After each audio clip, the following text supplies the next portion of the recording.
Ferrari driver Carlos Sainz impressed the F1 world by winning in Australia despite undergoing a surgery a couple of weeks ago. Many believe that this has bolstered his chances of getting the best drive possible next year as the hottest free agent in F1 currently.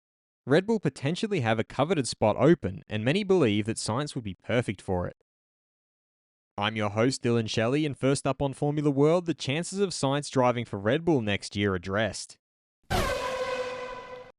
Sainz is often touted as an underrated driver who has, on multiple occasions, had to make way for high-profile driver moves, leaving him without a seat for the next season.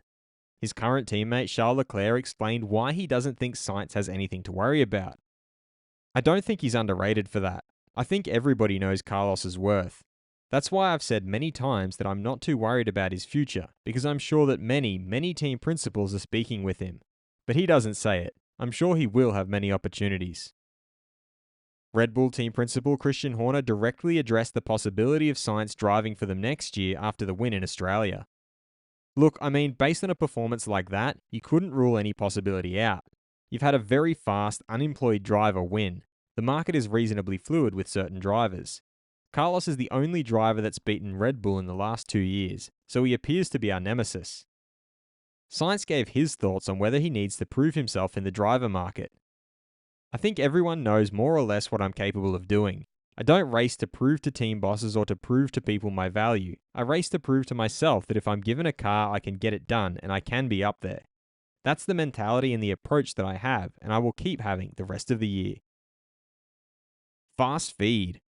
Brake manufacturer Brembo revealed that the problems that Charles Leclerc and Max Verstappen had are not related to Brembo component anomalies or material malfunctions.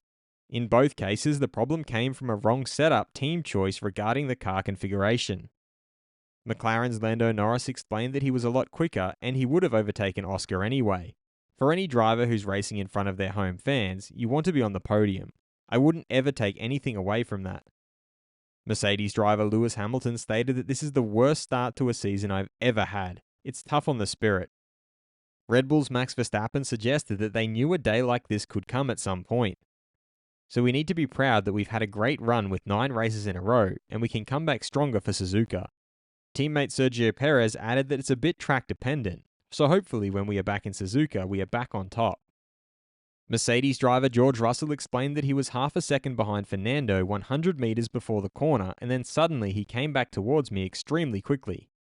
It was clear that he braked earlier than he had done on previous laps, and then got back on the throttle.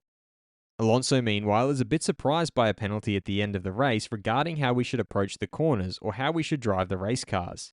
"We never drive at 100% every race lap and every corner. We save fuel, tyres, brakes, so being responsible for not making every lap the same is a bit surprising." Did Fernando Alonso deserve the penalty for the incident with George Russell? Head over to my community page to vote in the poll and let me know what you think in the comments. And if you like this video, feel free to subscribe and check out my others for all the latest in the world of Formula 1.